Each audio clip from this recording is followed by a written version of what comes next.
Hello बच्चों, NCERT scientist series के 5वें पार्ट में हम लोग हैं। अभी तक हम लोगों ने 20 साइंटिस्ट कवर किए हैं। 21वें साइंटिस्ट हैं हमारे पास टी.डब्ल्यू. एंगलमान, जो 1843 से 1909 तक इनका कार्यकाल रहा। इन्होंने क्या काम किया? इन्होंने डिस्क्राइब फर्स्ट एक्शन स्पेक्ट्रम, पहला एक्शन स्पेक्ट्रम फोटोसिंथेसिस के लिए दिया। एक्शन स्पेक्ट्रम क्या होता है? केवल एक लाइन में याद रखिए कि किसी भी प्लांट के द्वारा अलग अलग वेवलेंथ को एब्जॉर्ब करके अलग अलग पिगमेंट के द्वारा जो अलग अलग फोटोसिंथेसिस का रेट होता है वही उसका एक्शन स्पेक्ट्रम कहलाता है। उसी का ग्राफिकल रिप्रेजेंटेशन अगर हम कर दें तो वो एक्शन स्पेक्ट्रम कहलाता है। मतलब ये है कि कोई भी प्लांट अलग अलग पिगमेंट के द्वारा अलग अलग वेवलेंथ की लाइट को एब्जॉर्ब करके अलग अलग रेट ऑफ फोटोसिंथेसिस जिस तरीके से करता है, यदि हम उसे ग्राफ में रिप्रेजेंट कर दें तो it is called the action spectrum.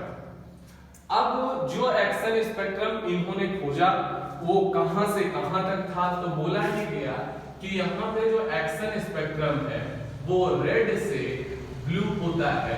मतलब जो एक्शन है, जो रेट ऑफ फोटोसिंथेसिस है, वो सबसे ज्यादा रेड में होती है और दूसरा पीक जो उसका नजर आता है वो ब्लू में नजर आता है। बाद में एक्शन स्पेक्ट्रम को जब रिजेंबल किया गया, देखा गया, मिलाया गया, तो वो एक्शन स्पेक्ट्रम बहुत रफली, टाइप टू टाइप नहीं, 1 to 1 नहीं, लेकिन रफली एक नजर में रिजेंबल कर रहा था absorption spectrum of chlorophyll A and B. सवाल है एब्जॉर्प्शन स्पेक्ट्रम क्या है? किसी भी प्लांट के अंदर अलग अलग पिगमेंट के द्वारा अलग अलग अमाउंट में अलग अलग वेवलेंथ को एब्जॉर्ब करने का ग्राफिकल रिप्रेजेंटेशन ही कहलाता है एब्जॉर्प्शन स्पेक्ट्रम। यहां पर सवाल यह था कि एब्जॉर्प्शन चाहे जैसा हो, हमें केवल एक्शन का ग्राफ रिप्रेजेंट करना है। यहां पे एक्शन कुछ भी हो किसी भी वेवलेंथ के कलर में, लेकिन यहां एब्जॉर्प्शन देखना है। और जब एब्जॉर्प्शन स्पेक्ट्रम देखा गया तो यहां पर ये रेंज जो है ब्लू टू रेड रही। मतलब कोई भी प्लांट फोटोसिंथेसिस के लिए सबसे ज्यादा लाइट एब्जॉर्ब तो वो ब्लू करता है और दूसरे नंबर का पीक रेड पे आता है। लेकिन जब बारी आती है फोटोसिंथेसिस या एक्शन की तो वो सबसे ज्यादा फोटोसिंथेसिस रेड में करता है और फिर ब्लू में करता है। मतलब इससे एक चीज ये क्लियर होती है कि प्लांट जिस लाइट को सबसे ज्यादा एब्जॉर्ब करेगा, ये बिल्कुल भी जरूरी नहीं कि प्लांट उसी लाइट में सबसे ज्यादा फोटोसिंथेसिस करेगा। यहां पर एब्जॉर्ब तो ये सबसे ज्यादा ब्लू को कर रहा है, जबकि फोटोसिंथेसिस ये सबसे ज्यादा रेड में कर रहा है। तो रफली यहाँ पे ये सवाल पूछा जाता है, क्लोरोफिल ए और बी का जो एब्जॉर्प्शन स्पेक्ट्रम है वो रफली एक्शन स्पेक्ट्रम ऑफ फोटोसिंथेसिस से मैच करता है, रिजेंबल करता है। इन्होंने एक्सपेरिमेंट किस पे किया था? ग्रीन एल्गा क्लैडोफोरा पे। बेसिकली ग्रीन एल्गा क्यों? क्योंकि ये फोटोसिंथेटिक होगी, ऑटोट्रोपिक होगी। तो जब हम यहाँ पे रेट ऑफ ऑक्सीजन का जो इवोल्यूशन होगा उससे हम ये अंदाजा लगा पाएंगे कि आखिरकार फोटोसिंथेसिस किस लाइट में कितनी हो रही है। अगले साइंटिस्ट आते हैं 22 नंबर के, कॉर्नेलियस वान नील्सन। इनका कार्यकाल 1897 से लेके 1985 तक है। बहुत ही माइलस्टोन कंट्रीब्यूशन इनका रहा है। ये पायोनियर साइंटिस्ट फॉर फोटोसिंथेसिस कहे जाते रहे हैं। और इन्होंने जो अपना एक्सपेरिमेंट किया वो पर्पल एंड ग्रीन बैक्टीरिया पर किया। और साथ में बेसिकली इन्होंने एक प्रूफ ये दिया कि जो ऑक्सीजन रिलीज होती है फोटोसिंथेसिस के दौरान वो कभी भी CO2 से नहीं बल्कि हमेशा हमेशा वाटर से आती है। उसका एक्सपेरिमेंटल प्रूफ इन्होंने कैसे दिया? इन्होंने कहा कि यदि कोई, मान लीजिए हम एक सुटेबल ऑक्सीडाइजेबल कंपाउंड लेते हैं जिसका नाम है H2A और उसके साथ कार्बन डाइऑक्साइड को अगर हम जोड़ते हैं लाइट की प्रेजेंस में तो हमें मिलता है 2A + CH2O + H2O। तो इस रिएक्शन के अंदर बेसिकली अगर ये ऑक्सीडाइजेबल कंपाउंड है, अगर ये ऑक्सीडाइज होगा तो कोई रिड्यूस होगा, तो जब ये ऑक्सीडाइज होता है तो ये CO2 को रिड्यूस करता है। रिड्यूस करने का मतलब हाइड्रोजन का जुड़ना और ऑक्सीजन का हटना। तो CO2 से जब CH2O में गया है तो यहाँ हाइड्रोजन जुड़ गई है, इसका मतलब ये H2A जो है वो सुटेबल ऑक्सीडाइजेबल कंपाउंड होने के नाते ये खुद तो ऑक्सीडाइज होगा और इसे रिड्यूस करेगा। CO2 को रिड्यूस किसमें करेगा? कार्बोहाइड्रेट में, और वो है CH2O। और कैसे? CH2O की पावर अगर n लगा दी जाए, n is equal to 6 हो तो C6H12O6 आपको ग्लूकोज मिल जाएगा। लेकिन हमारा एम्फेसिस इस बात पे है कि आखिर इन्होंने कैसे प्रूफ किया अपनी बात को।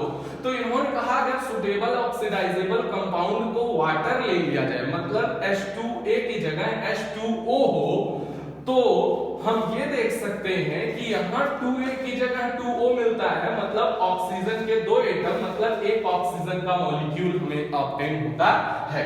लेकिन जब यहाँ सुटेबल ऑक्सीडाइजेबल कंपाउंड वाटर के अलावा एक्सेप्ट वाटर कोई होता है, एज लाइक द H2S, मतलब कोई भी हो, Na2S2O3 हो सकता है, मतलब वाटर नहीं होना चाहिए, बाकी कोई भी हो सकता है, तब हमें यहाँ पर 2S सल्फर के दो एटम मिलते हैं, यहाँ पर हमें ऑक्सीजन रिलीज होती हुई नहीं नजर आती है। तो इन्होंने ये देखा कि जितने ग्रीन प्लांट्स प्रेजेंट हैं उन सबके अंदर water as a hydrogen donor है, जो CO2 को रिड्यूस करके कार्बोहाइड्रेट पे ले जाता है और यहाँ ऑक्सीजन का लिबरेशन होता है, ऑक्सीजन का इवोल्यूशन होता है, ऑक्सीजन यहाँ पर रिलीज होती है। लेकिन अगर वाटर के अलावा कोई हाइड्रोजन डोनर होगा तो हमेशा यहाँ पे ऑक्सीजन के अलावा कोई और रिलीज होगा। और जैसा इन्होंने देखा भी कि वाटर जो है हाइड्रोजन डोनर के तौर पे दुनिया के अर्थ के ऊपर प्रेजेंट जितने ग्रीन प्लांट्स हैं सब पे वाटर ही हाइड्रोजन डोनर है, इसीलिए जितने ग्रीन प्लांट्स हैं वो क्या इवॉल्व करते हैं? ऑक्सीजन। जबकि पर्पल और ग्रीन सल्फर बैक्टीरिया में ऑक्सीजन का रिलीज नहीं होता, ऑक्सीजन का लिबरेशन नहीं होता, क्योंकि यहाँ hydrogen donor except water hydrogen sulphide होता है। तो इन्होंने ये बात बाद में आगे चल के कई साइंटिस्ट ने इस बात को रेडियो आइसोटोपिक टेक्निक से भी ऑब्जर्व किया और प्रूफ किया, और साथ में इन्होंने इन्हें माइलस्टोन कंट्रीब्यूशन इनका ये माना गया। अंततः इन्होंने ये बात बता दी कि ऑक्सीजन जो आती है फोटोसिंथेसिस के दौरान वो हमेशा वाटर से आती है, कभी भी किसी कीमत से CO2 से रिलीज नहीं हो सकती है।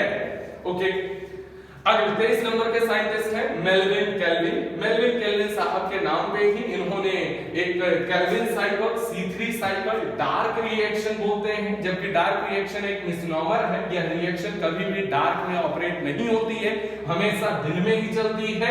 और यहाँ पर इसे एक नाम दिया गया बायोसिंथेटिक फेज। जैसा कि आप जानते हैं कि केल्विन साइकिल डार्क रिएक्शन के बेसिकली मेनली फंडामेंटल 3 स्टेप है। सबसे पहला स्टेप है कार्बोक्सिलेशन, दूसरा है रिडक्शन और तीसरा है रीजेनरेशन।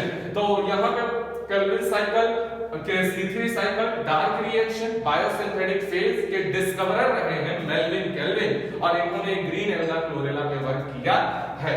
अगले साइंटिस्ट आते हैं 24 नंबर पे हैच एंड स्लैक, जिन्होंने C4 cycle, hatch and slack pathway के नाम से एक साइकिल यहाँ पे, और साथ में इसका एक नाम होता है CO2 कंसंट्रेटिंग मैकेनिज्म, या यहाँ पे C4 cycle, hatch slack pathway, CO2 concentrating mechanism.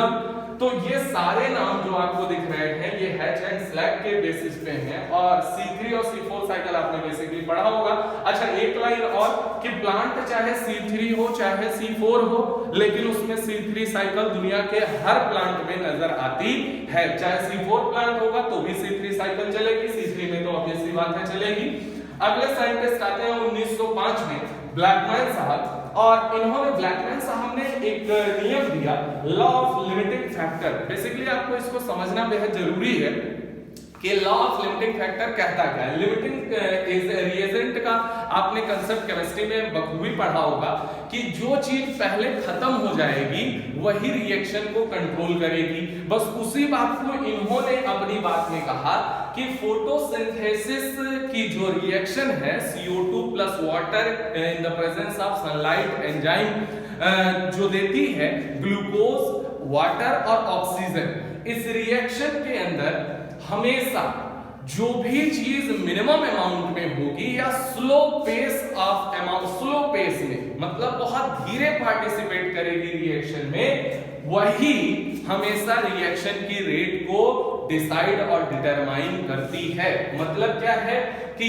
Photosynthetic reaction में या फोटोसिंथेसिस को अफेक्ट करने वाले बहुत सारे फैक्टर्स हैं, लेकिन उनमें से वही फैक्टर लिमिटिंग फैक्टर कहलाएगा जो सबसे कम अमाउंट में हो और साथ में सबसे कम स्पीड से वो रिएक्शन में पार्टिसिपेट कर रहा हो।